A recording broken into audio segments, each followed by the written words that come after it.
Hello everyone.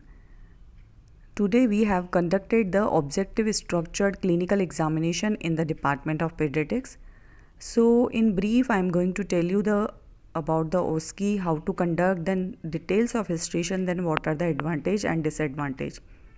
So we use the terminology OSPE in the pre and paraclinical subject and the OSCE in the clinical subjects. And the basic format remain same in both, and it can be used as a supplement to different method of the evaluation or examination. So to conduct the OSCE, we require a large room which can be converted into the cubics by putting the curtains. So in this video you can see I have converted the large room into the cubics by putting the curtain. Or if you are having the already set up for the OSCE in your institute, then it's going to be very easy to conduct the OSCE examination. So now after that I am going to tell you how to prepare the stations. So in this picture you can see I have put the X-ray, chest, and this is the cushion station. So in this we have put the 2 minutes. There is a one basic rule for the OSCE that for each and every station we have to put the same duration.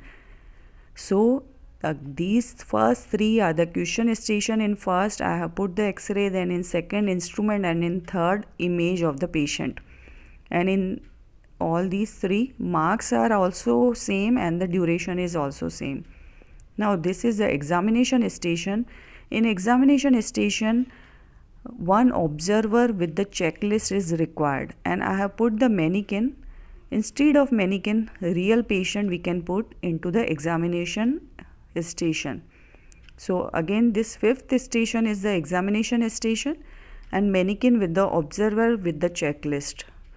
So after these 5 stations there is a one rest station in which either a student can take a break of 2 minutes or a student can write the answer of the previous station.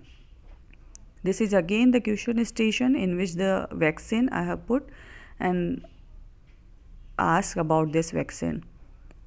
And this is the procedure station in which the mannequin and also the required instrument for the procedure and the observer with the checklist is required. And this is the 8th station in which station for taking the consent. So in this communication skill are assessed. In this is a checklist I have prepared. So checklist and observer is required on the such kind of station. This is the history taking station. In this also observer with the checklist, or we can put the either real patient or as a actor. And this is the examination and the cushion station combined. This is the checklist for this station and mannequin observer will be required. So in OSCE, history taking station, examination station, skill stations, and communication stations, and response station and rest station.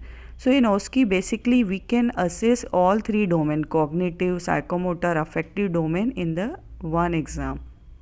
Now what are the advantages of the OSCE? Basically variables of the examiner and patients are to be large extent removed. It is well lit.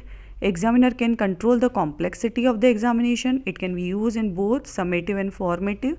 It can be used with large number of students. It is just like a fun activity in the college and the department. It also promotes the teamwork. Now what are the limitations? Knowledge and skill we are testing in the compartment. It's demanding for the both examiner and the patient if we are putting, and more time in setting it up, and shortage of examiner is the main limitation, and it is also might be quite distressing to the student. So these are the few limitations. So this is all about the OSCE examination. Thank you so much.